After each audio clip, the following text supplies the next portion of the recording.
దేవుని నామమునకు మహిమ కలుగునుగాక. ఈ ఉదయకాలము మీకందరికీ వందనాలు తెలియచేస్తున్నాను. ఈ దినము మిమ్ములను బలపరచు దేవుని మాట. ఆశ్చర్య క్రియలు జరిగించు దేవుడవు నీవే.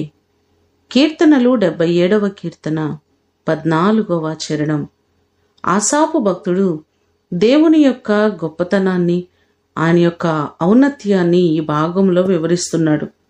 అద్భుతములు జరిగించు దేవుడవు నీవే అని ఆయన నామాన్ని ఘనపరుస్తున్నట్లుగా మనము చూస్తున్నాం.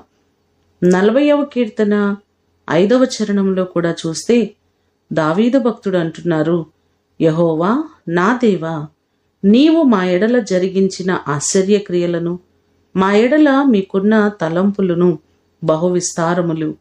వాటిని వివరించి చెప్పేదననుకుంటున్నా అవి లెక్కకు మించియున్నవని చెప్పడం మనం చూస్తున్నాం.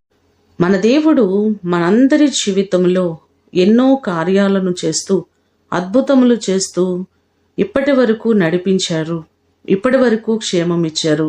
ఆయన ఆశ్చర్యకరుడు. మీ అందరి జీవితంలో మీరెదురు చూస్తున్న ప్రతి కార్యమును చేయుటకు ఆయన సిద్ధంగా ఉన్నారు. ఆశ్చర్య కార్యములు జరిగించే దేవుడు మీ కుటుంబాలలో అనేకమైన అద్భుతములు జరిగించి ఆయన మిమ్మును ఆశీర్వదించునుగాక. ప్రార్థన చేసుకుందాం. అన్ని మంచి ఈవులకు కారణ సంభూతుడవైన మా ప్రియ ప్రేమ కలిగిన పరలోకపు తండ్రి, మీ ప్రశస్తమైన పాదములకు వందనాలు ప్రభువా. ఆశ్చర్యక్రియలు జరిగించు దేవుడవు నీవే. ఇప్పటి వరకు మా జీవితాలలో ఎన్నో కార్యాలు చేస్తూ వచ్చారు. నీ కృపచేతనే మేము ఇలా ఉన్నాము తప్ప మాలో ఏ యోగ్యత అర్హత లేదు ప్రభువా. నీ కృపచేత గొప్ప కార్యాలను ఇంకనూ మీరు జరిగించండి. మీరు మా పక్షమై మీరు ఉండండి ప్రభువా.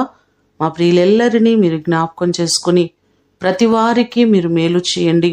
వారి కుటుంబాల్లో గొప్ప కార్యాలు మీరు చేయండి. ప్రతి విషయములో అద్భుతములు వారి జీవితాల్లో మీరు జరిగించండి.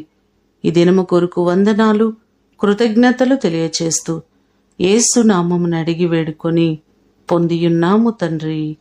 ఆమేన్. దేవుడు మిమ్ములను దీవించునుగాక.